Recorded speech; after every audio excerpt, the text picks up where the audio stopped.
ini saya akan menjelaskan tentang constitutional engineering. Apa sih itu constitutional engineering? Constitutional engineering adalah suatu proses perancangan, penyesuaian atau perubahan dalam aturan-aturan dasar sebuah konstitusi untuk mencapai tujuan tertentu dalam sistem pemerintahan dan kehidupan bernegara. Contohnya seperti bisa menyangkut perubahan dalam sistem pemilu, pembagian kekuasaan, desain lembaga negara, bahkan sampai dengan revisi Undang-Undang Dasar. Fungsi utama constitutional engineering adalah yang pertama, menstabilkan sistem politik. Yang kedua, menghindari konflik antar kelompok. Yang ketiga, mengoptimalkan kerja lembaga negara. Yang keempat, menyesuaikan struktur ketatanegaraan dengan kondisi sosial politik masyarakat. Selain dari pengertian tadi, saya akan menyebutkan sisi positif dari constitutional engineering. Yang pertama, ada meningkatkan kualitas demokrasi. Maksud dari itu adalah perubahan sistem pemilu atau desentralisasi dapat memperluas partisipasi politik dan memperkuat suara rakyat. Yang kedua, ada menyesuaikan struktur negara dengan realitas sosial. Maksudnya adalah Indonesia negara yang multikultural, dan constitutional engineering ini bisa merancang sistem yang sesuai dengan keragaman tersebut, misalnya otonomi daerah tersendiri. Dan yang ketiga ada mencegah krisis politik dan hukum. Maksud dari itu adalah dengan perubahan konstitusi secara terencana bisa mencegah konflik antara lembaga negara seperti antara eksekutif dan legislatif. Dan yang keempat, yang terakhir adalah fleksibilitas dalam reformasi politik. Maksud dari itu adalah konstitusi tidak dianggap sakral yang tidak bisa diubah, tetapi sebagai dokumen hidup yang bisa disesuaikan dengan perkembangan zaman. Constitutional engineering atau rekayasa konstitusi dapat memiliki dampak signifikan bagi sebuah negara termasuk Indonesia. Nah, di sini saya akan membahas sisi negatif dalam rekayasa konstitusi, yaitu satu, resiko perubahan yang tidak stabil, di mana rekayasa ini kalau tidak dilakukan dengan hati-hati dapat menyebabkan perubahan politik yang tidak stabil. Nah, politik yang tidak stabil ini dapat membuat suatu negara mengalami gejolak politik. Kedua, ketergantungan pada elit politik.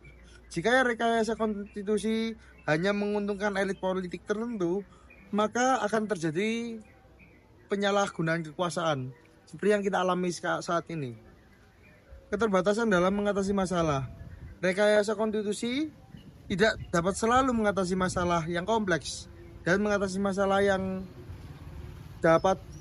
dalam seperti korupsi, kemiskinan, dan kesenjangan sosial. Nah, dapat kita lihat Indonesia mengalami ini. Keempat adalah risiko penafsiran yang berbeda.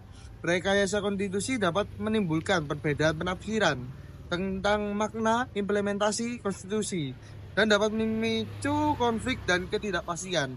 Nah, hal ini adalah hal-hal negatif dari rekayasa konstitusi. Seperti itu akan dilanjutkan oleh teman saya contoh-contohnya. Terima kasih. Baik, di sini saya akan menjelaskan tentang contoh dari constitutional engineering. Indonesia pasca reformasi pada tahun 1999 hingga tahun 2002 melakukan constitutional engineering melalui amandemen UUD tahun 1945 untuk memperkuat demokrasi dan mengurangi kekuasaan eksekutif yang terpusat.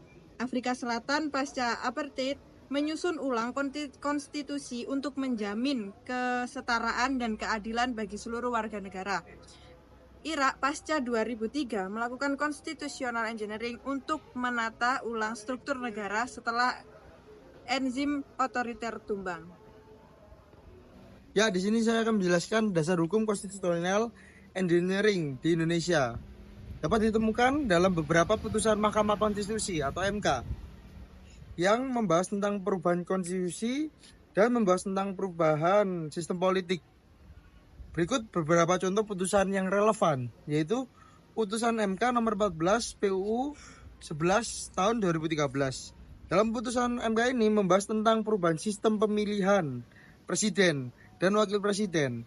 MK memutuskan bahwa sistem pemilihan langsung oleh rakyat adalah konstitusi dan memperkuat demokrasi di Indonesia.